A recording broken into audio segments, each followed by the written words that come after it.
to lead us in a pledge to the flag. Please rise and join me in saluting our flag.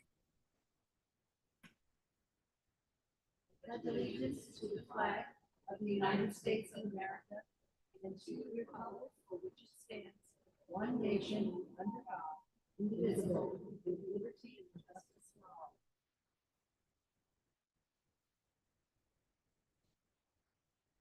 Thank you. Roll call, please.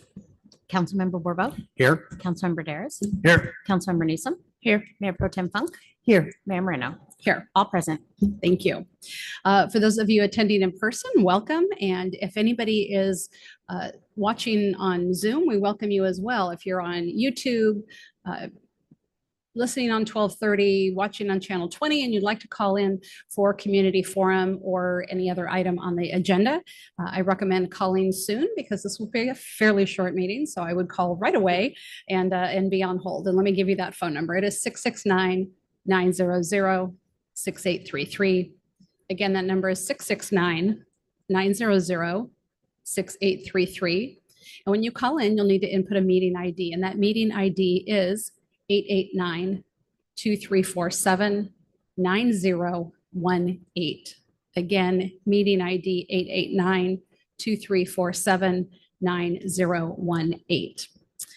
All right, we're going to move on to the consent calendar. Items on the consent calendar are considered to be routine and non-controversial by staff and can be approved and voted in one motion unless a member of the council requires separate consideration. So I will start by opening up public comment for the consent calendar items. Is there anyone here in chambers that would like to speak to the consent calendar? Please come forward. Good evening, Council. Jeff Oslin. Quick question on number 5. Why do we need an additional person for plan check? That's my only question. Thank you. Thank you. Any other person in chambers wishing to speak? On consent? No? Okay. We'll have community forum in just a moment. Yes. Okay. So no other item, no one there, anyone on Zoom wanting to speak? I'm not seeing anybody on Zoom that wants to speak. Nobody on the phone, correct, Luke? Okay. So I will close public comment and bring that back to council. Are there any council members wishing to ask a question or pull an item? If not, I will ask staff to address Mr. Oslin's question. Sure. It's really just a matter of demand. So our number of permits are up. So the contract inspections are up. So we collect the fees. This is just amending the budget to be offset by the fees paid for that review. So it just means we're busy and people are building. Yes. Excellent. Thank you very much. All right. Can I get a motion, please? I'll move approval of the consent calendar. I'll second. We had a motion by Councilmember Borbo and a second by Councilmember Daris. Roll call, please. Councilmember Borbo, Yes. Councilmember Daris, Yes. Councilmember Newsom, Yes. Mayor Pro Tem Funk, Yes. Mayor Moreno. Yes, ma'am. Motion passes unanimously. Thank you. We're on to updates from the city manager, Mr. Lewis. Yes. Thank you, Madam Mayor, members of council. We have a lot tonight. I want to start with the really cute picture here of the baby mongoose lemur. I think we have, if we can take a look at that.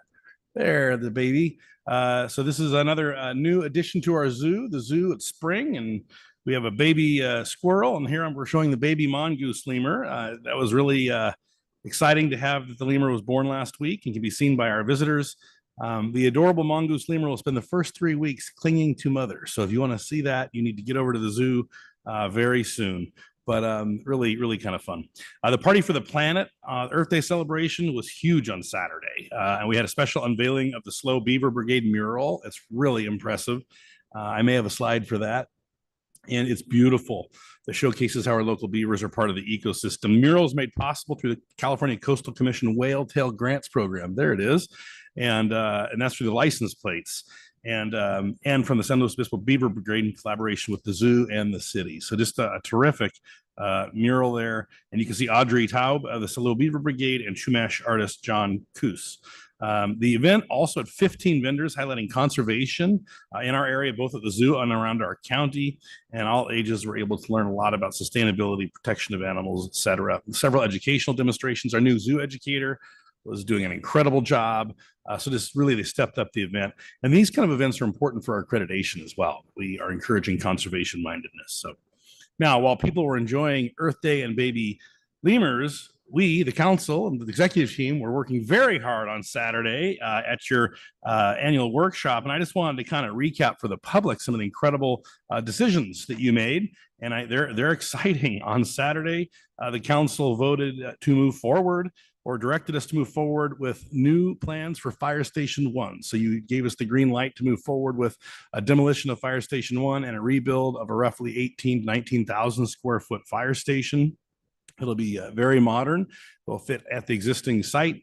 We'll be renovating Station 2 and also renovating the police department. And so really great conversations. We will move forward with a request for qualifications for design firms and architecture firms. So if you're interested in that, be on the lookout for that within the next month to move forward to get firms to bid or express interest. And then we will have a design competition. Basically, we'll invite a couple firms and move forward in the design build process. So all that said, at the direction you gave, we could be demolishing our fire department in less than a year. So pretty, fire station, pardon me. Station, not the department. We love the fire department. Thank you for the correction. The fire department is very important to us. You don't want to give our Class- fire chief first a class heart attack. people. They have to have the paramedics. go Sorry, there. Chief Bryson. I appreciate that correction. I wasn't very good talking about architects on Saturday either, was I? Oh, very exciting. Further, the council approved us to keep moving forward in being an accredited zoo from the American Zoological Association and I'm sorry, the American Association of Zoos and Aquariums. And we talked about a process, timeline, improvements to the zoo, and staff is very excited. Great discussions. You'll hear more about our accreditation process. Our application is due the 1st of September, so there'll be a lot of activity at the zoo between now and then. You updated your legislative platform. We'll bring that back to you at your next meeting on consent with areas of interest to the council. You endorsed our plans for a community engagement program, ways to get more information out to the community through engagement in neighborhoods and in the commercial sector, at engagement meetings, a newsletter. We talked about our social media efforts. So really good discussions there. The council did direct staff to return with a discussion on short-term rentals and options for how we could track, monitor, and regulate short-term rentals if the council wanted to do that. You didn't give us direction to regulate short-term rentals. You want a homework assignment back for the council to discuss what that might look like and if you're interested in doing that. And you received an update on our essentialism efforts to make sure the city's operating more efficiently and really focus on the things we need to be doing, the A+ tasks, and an update on our employee culture and mission statement. So it's a great Saturday. We were working together for about 5 hours, and I really appreciated the council's focus. It was terrific. Okay, it is early in this week. Next slide. It is residential waste drop-off week. So we are trying to promote this as much as we can. This is your time for spring cleaning. You had your garage sale and the citywide garage sale last weekend. And now what you didn't sell, if you can't recycle it, you can take it to the dump for free. So you can go get your voucher at the waste management office, which is over, is the address on there? It's over off of, let's see, Pueblo, 8740 Pueblo Avenue, Suite B. It's on the first floor on the corner, kind of near the credit union there in Pueblo, or you can call 805-466-3636. But there are vouchers for your free load to the dump this week. Our paving project, you can see paving markings are going in. This Thursday, April 25th, will be the final pavement work. So we have gotten through that. It looks terrific. And downtown is spruced up with new streets and striping. And I believe we picked up a few more spots too as we were working on some of the angles. More improvements to the community. There's construction areas and some flag people throughout the on Traffic Way. The city has begun work on Lift Station 13, and this is the force main replacement project you approved some time ago. That also includes replacement of Lift Station 13 at El Camino near San Ramon. 2 miles of force main along a new alignment on Santa Cruz Road and Traffic Way will be part of this project. So this is underway. So if you see that work, you can get updated project guide timelines and where we are at atascadero.org/project, which is where we have a number of our capital projects /Lift Station 13. So if you want to see where we're working and what we're doing, you can go to that. As we look to celebrate, the Tamale Festival is coming up May 3rd and 4th. So there's the flyer for that. Very exciting. It kicks off with Fiesta Friday from 5:30 to 8 in the downtown. And so you will be able to purchase tamales early, get your sneak peek, and get in on the event. We have fireworks scheduled, weather permitting, at 8 p.m. The best vantage point, of course, is from the Sutton Gardens looking east to the Fine Arts Academy. Atascadero Chamber's Sip and Shop will be going on. That's so 15 businesses hosting wine, beer, and other goodies. So you want to make sure you're out shopping and enjoying wine and a beautiful evening. Fiesta Friday is free, but if you want tamales or a ticket to Sip and Shop, you'll certainly want to get those. You'll need some cash for those. For the Tamale Festival, the main event will be from 11 a.m. to 7 p.m. We have over 100 vendors, food, drinks, merchandise, and 30 of these vendors will be specializing in traditional, gourmet, and sweet tamales. We have a number of entertainments. We have dancing horses, mariachi bands, folkloric dancing, the actual judging of the best tamale contest, tamale eating contest, pet costume contest, and a lot of live music. So should be terrific, and that is on the 4th. Finally, we did have a question about zoo summer camps, and so I wanted to raise attention to that. We have set the zoo summer camps, so we're announcing them. We have junior zookeeper program, ages 12 to 14, animals working together, learning about animals from around the world and how they work together. This is ages 5 through 8, 9 through 12. We have a special camp called Scales, Shells, and Talons. This is also 5 through 8 and 9 through 12, and it all starts June 24th through July 19th at the zoo. Beginning April 29th, you can register for our camp. So we're excited to announce those. You can always get more information at atascadero.org or visit atascadero.com. Thank you, Mayor and Council. Scales, shells, and talons. No. But I could imagine my nephew when he was very young being all about that. So I think that's exciting that we're doing those programs for the kids. All right. Any questions, Mayor Protem? As I know, Mr. Lewis, we're all looking forward to the Tamale Festival. Could you clarify for the folks whether the fireworks are Friday night or Saturday night? The fireworks are Friday night at 8 p.m. Friday night. Thank you for the at 8 p.m. clarification. Thank you. And further clarification, is it the chamber that's selling the tickets for the sip and stroll? Yes, they're sold by the Chamber of Commerce. All Thank right. you very much. Thank you. Questions? All right, seeing none. Thank you very much, Mr. Lewis. We will now move on to community forum. This is the portion of our meeting that's reserved for persons wishing to speak to the council on anything that is not on our agenda tonight, but over which the council has jurisdiction. Speakers are limited to 3 minutes, and we set aside a total of up to 30 minutes for community forum. So will you please come to the podium, state your name for the record, and we look forward to hearing what you have to say. Come on forward.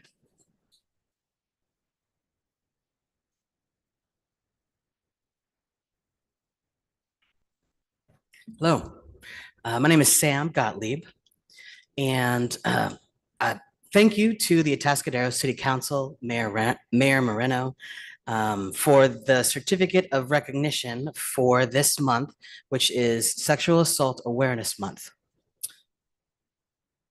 So I am the Chief People and Culture Officer at Lumina Alliance, which is a local nonprofit organization whose vision is to create a safe, thriving, and equitable community free of sexual and intimate partner violence here in San Luis Obispo County. Sexual Assault Awareness Month, or SAM, it's ironic, I know. Sexual Assault Awareness Month is an opportunity for all of us to reflect on the progress our community has made in supporting survivors of sexual violence, while also acknowledging the work ahead of us. Last year alone, Lumina Alliance volunteers and advocates answered 2,189 calls for help that came into our business line and our 24-hour crisis line. This emphasizes how prevalent sexual assault still is in our culture and unfortunately in our community. So this year, Lumina Alliance celebrates 45 years of serving survivors here in San Luis Obispo County. And yet, our community's commitment to supporting these survivors began even before that. The first Rape Crisis Center in San Luis Obispo began taking calls in 1976, establishing the first 24-hour crisis line. Today, Lumina Alliance continues to host and staff this 24-hour crisis line, in addition to providing other vital services, such as transitional and emergency housing, individual and group therapy, as well as violence prevention programs and education programs. Unfortunately, this year also marks a difficult time for those dedicated to supporting survivors. Substantial cuts to the Victims of Crime Act, or VOCA, are on the horizon. This significantly impacts all areas of client services, including a potential reduction in the hours of the crisis line for the first time in its 48-year history. Just to make sure everybody knows, VOCA is one of the largest funds for victim services in the nation. April is Sexual Assault Awareness Month and is dedicated to creating a community that not only condemns sexual violence of all kinds, but actively works together to fight against it. Now, more than ever, we need our community to take a stand against sexual assault and to speak out in support of the services that allow survivors to seek justice, heal, and thrive. So please visit luminaalliance.org/VOCA, VOCA, to learn how you can help. And please remember, if you or anyone you know is experiencing sexual or intimate partner violence and you need help, please call 805-545-8888, our 24-hour crisis and information line. And you can speak with one of our confidential advocates. Thank you, Sam. Thank you. Welcome to our next speaker.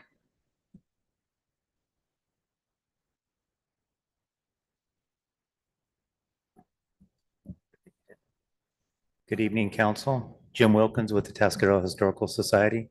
I have a couple items I wanted to discuss tonight. First one's going to be, it's the Growing Green Communities Grant, and it's funded through Relief, California Relief. And ALPS applied for the grant, and they received it, and they're going to plant 8 oak trees up at the Colony Heritage Center. And we're going to do that this Saturday from 9 o'clock till however long it takes to plant 8 trees.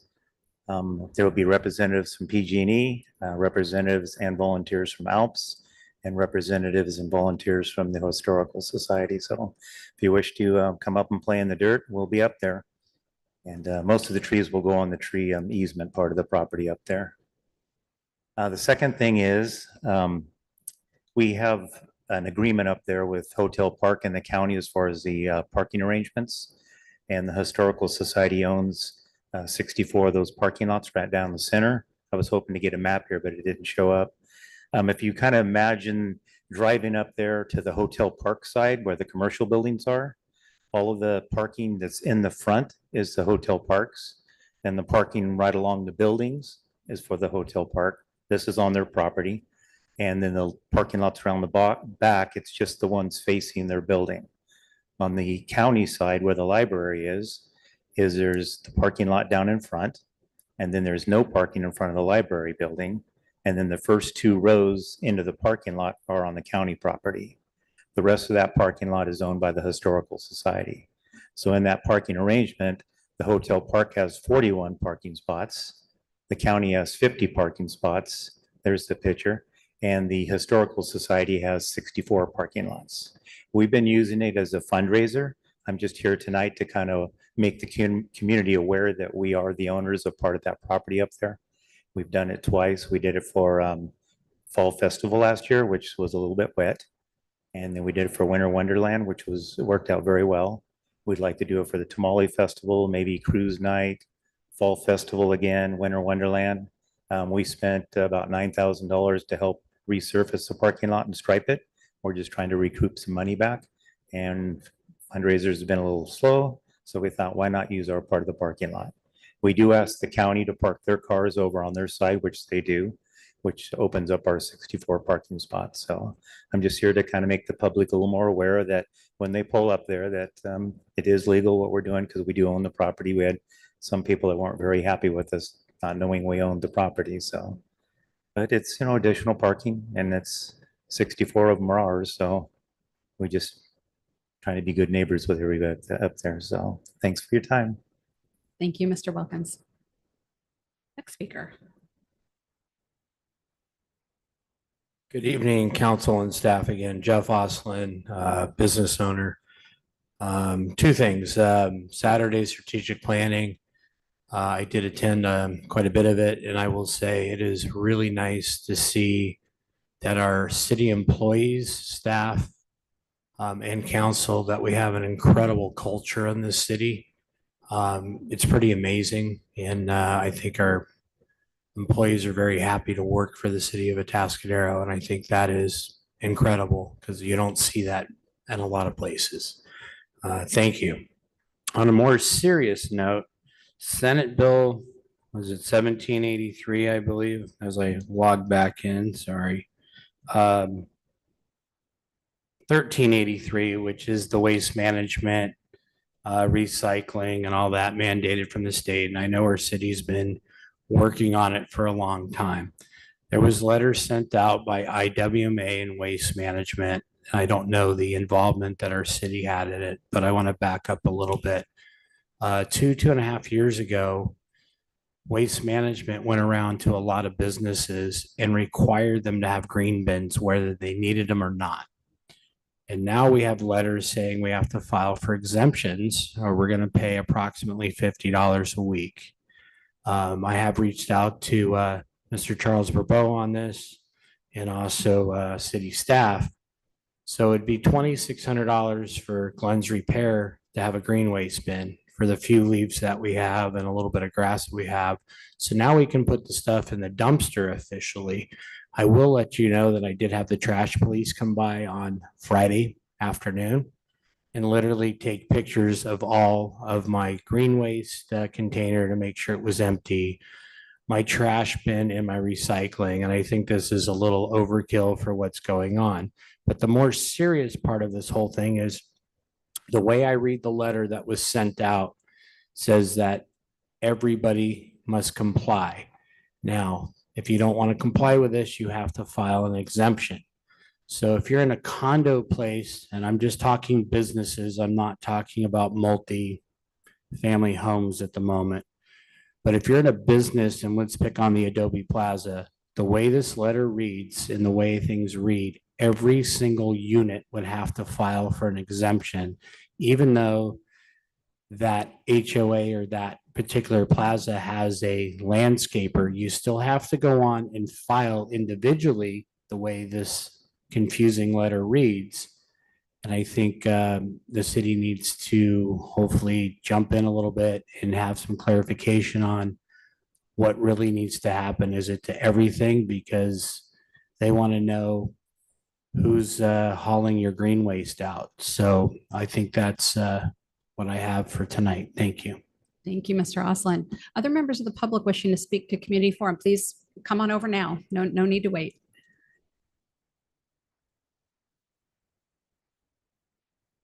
Hello, I am Toby Frangi, the owner of 4600 San Paulo Road. We are directly adjacent to Sonic. I want to start off by saying that we are not against Sonic going in. We've had many homeless issues in the past in this area, people leaving trash and eating in and out in our parking lot and the adjacent parking lot, vandalism of our building also. So we welcome the business going in there. I have wanted to be prepared for Sonic's opening because it significantly impacts my private property and 3 other property owners down from me. As of now, we are possible use as a stacking area for the drive-through with arrows directing traffic flow from our property through the drive-through. It is confusing, so if not addressed, people will assume we are a gateway to the drive-through entry. We have already seen people access Sonic from my property. Along my property is a marked fire lane for emergency services. If cars go either way, in or out, this blocks the fire lane. Traffic in and out could cause accidents. Signs are not a significant enough deterrent. I'm thankful that I was approved for an electric gate in this area. I am not exactly sure why it must be electric, but that is what I was told was required. However, it will take a minimum of 8 weeks for the installation, permit process, electrician, custom gate manufacturing, and inspections. Also, it will cost me upwards of $16,000. With the opening of Sonic, I have little protection. A temporary fence would be a clear signal for traffic flow. It would not hinder fire access. There is another driveway to my property, and a temporary fence would be very movable if there was an emergency. If there was a fire, you would not go through Sonic's crowded drive-through anyways. You would access my property through the other driveway. There is a street access to my building also on San Paulo Road, also with a fire hydrant right there. Ever since the first meeting almost a year ago, I have been trying to prepare for Sonic's opening. My lawyer has been in constant contact with Phil Dunsmore about this issue with little help or guidance. We have been led on that something would be done or that a solution was being worked on besides signs. Reality is there was no solution being worked on other than 2 signs. And I have other property owners who are left to, and I and other property owners have been left to fend for ourselves and scramble at the very last minute to protect our property. If we were told we would have had to apply for a permit for an electric gate 5 months ago, it would have been done by now. Now we are left with little options and ways to protect our property from Sonic's traffic, customers, and delivery vehicles during what would probably be Sonic's opening and busiest time. I'm here asking for the okay to put a temporary fence in for the safety and for my occupants and the property owner's occupants until our permit is approved and the custom electric gate is manufactured. This would protect our property during Sonic's opening and busiest days and nights. Thank you. Anyone else wishing to speak at community forum who's here in chambers? Not seeing anybody indicate on Zoom. I am not seeing anyone, but if our member of the public does want to speak, please raise your hand. And I'm not seeing anyone on the phone. Is that correct? Okay. So going once, twice. All right, we'll go ahead and close community forum, bring that back to council and staff. So yeah, I would ask staff just with regards to the last 2 speakers regarding the trash and the business condos. That is a good point. And I don't know if Councilmember Borbo has any insight in terms of if there is a condo type business and does every single one have to follow? Is it a property owner? My understanding would be that it's whoever the trash customer is. In other words, if the trash customer is the center, it's the center. If the trash customer is each individual business, then it's each individual business. And I can tell you that Mr. Osmond has been granted his waiver. I was advised that today, which is why the trash police, as he described them, visited. Because part of the state law is, of course, that the IWMA, on behalf of the city, is the one that's responsible for granting, and justifying, and keeping the documentation for having granted the waivers. And to be clear to the public, the whole trash police thing, that is because of the Senate Bill 1383, not Correct. because of something the city is trying to Yeah, implement. it's not the city's trash no. police. It's actually an IWMA contractor Yeah. who maintains all that documentation. But Mr. Osland has been granted his waiver. I did express and share his concern that if that is the actual cost of a green waste bin, which is really for some businesses no larger than what we would have at our own individual households, that would seem very excessive. And if that's, but I understood that might be $50 a month. I don't know if Laura Christensen, our clerk, who also handled those negotiations, might be able to answer that question.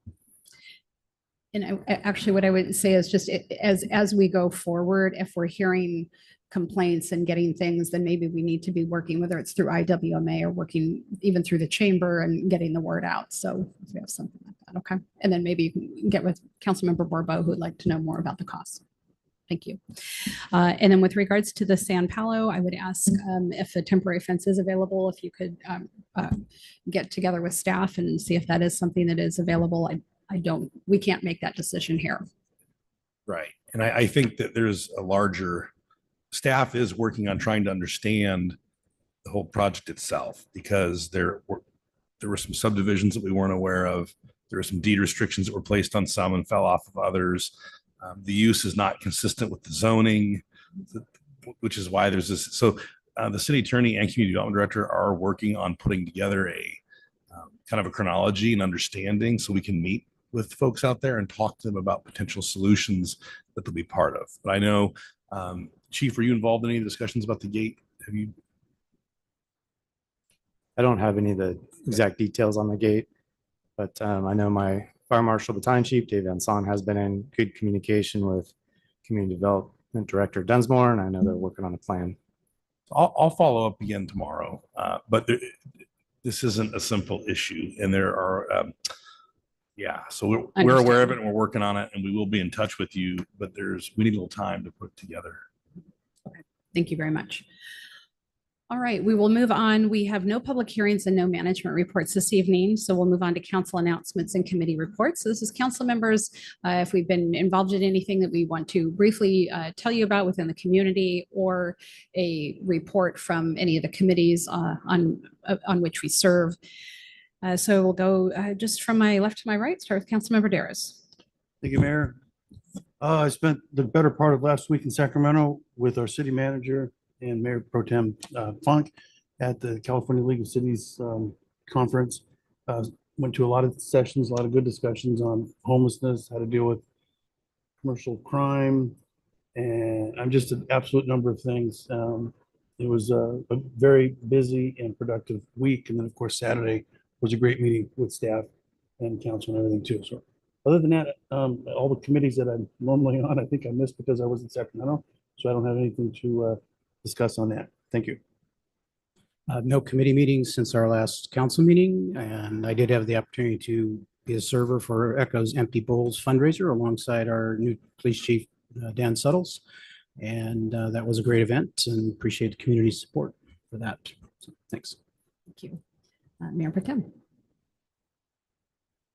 Yes, along with Councilmember Daris, I was in Sacramento last week for a week, or almost all week, for the League of California City Leaders Summit, including the sessions that Member Daris talked about. We also met with former State Superintendent of Schools, Jack O'Connell, and some colleagues of his firm, and getting a detailed briefing on the machinations underneath the state's budget resolution, and some of what we're all kind of watching for early May to get greater clarity about actually how much money there is, and a discussion about the fact that the spikes and troughs in the state's budget reflect the state's commitment to the particular way in which we collect revenues, because it's a deliberate effect of the tax structure. So that because we get more of our revenue in the state from the income tax of the top 1% of earners, when those earners have big stock bonuses that they cash out on and those kinds of things, the state gets a windfall. And then when those kinds of deals aren't happening, the state suddenly doesn't have that money. And it doesn't reflect changes in spending radically so much as the volatility that is inherent in the tax structure. Okay, I want to thank Councilmember Bourbeau for filling in for me at the Homeless Services Oversight Council Executive Committee while I was off in Sacramento.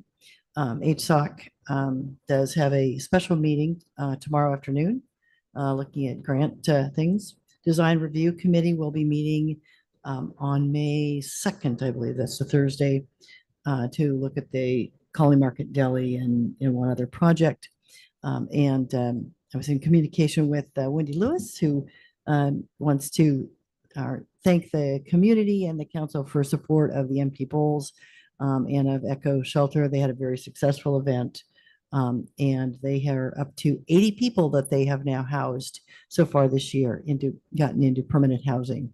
So they are breaking the records that they set last year.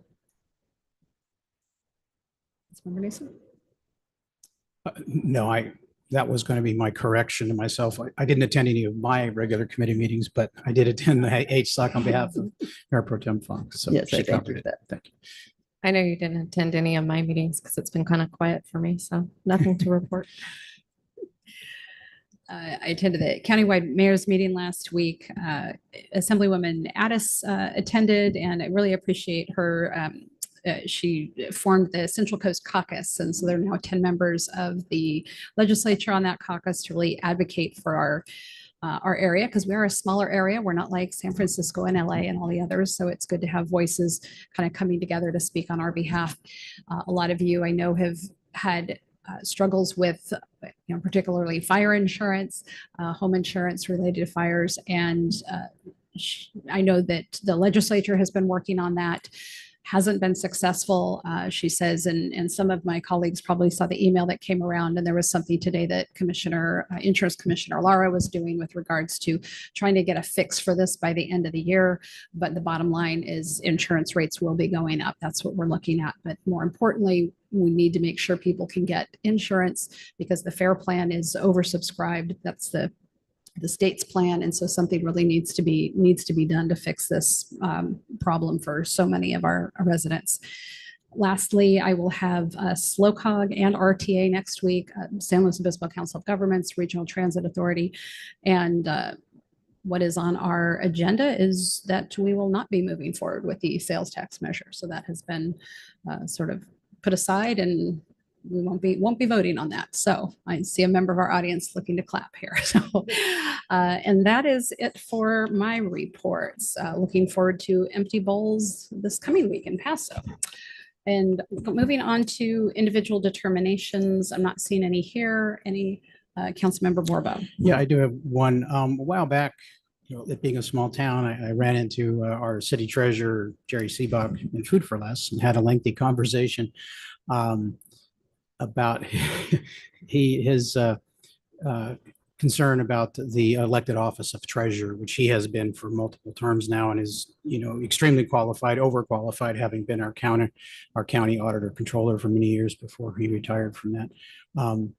He was suggesting that we consider putting on the ballot for our voters to consider changing the city treasurer position from elected to appointed.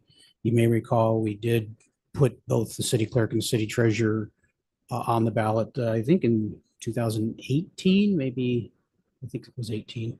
Or no, it would have been 16. In any case, one of the clerk measure passed narrowly, and the treasurer measure failed narrowly. And so now we appoint our city clerk, and we still elect our city treasurer. And it's been a concern somewhat of mine because I was the city treasurer myself almost 40 years ago, briefly, and was actually succeeded by Jerry Seabach for a short period. But also our city, went through a period of time with what we call the Orange County crisis, where our city treasurer, in good faith, but nonetheless made an error and invested in a fund run by Orange County, and Orange County got caught up in something and almost went or did go bankrupt. And a little bit of concern that if you have an untrained, elected city treasurer, that it would be better. And I think we might be one of only 2 cities in the county that currently have an elected city treasurer. And usually it's the full-time finance director, or in our case, admin services director, who is appointed the city treasurer. And so I would just want to bring up my colleagues, because I discussed it with our city manager this morning about we would need to get moving on that if we wanted to put that on the ballot this year. Because you want to put it on the ballot in a year that the city treasurer is not up for election, because otherwise it gets a little awkward to be up for election for an office that you're proposing to be eliminated. Not eliminated, but changed to appointed status. So anyway, I bring that up for my colleagues' consideration as to whether or not we would want the staff to bring that issue back at all, or discuss it further at some other point in time. Yeah, so obviously not an issue that we can discuss tonight because it's not agendized. I would certainly be willing to ask staff to bring that back at a future meeting. Would others be inclined to that as well? I'm seeing consensus 5-0, so why don't we bring that back? And any other individual determinations? I am seeing none, so meeting adjourned. We'll see you on May 14th, I believe.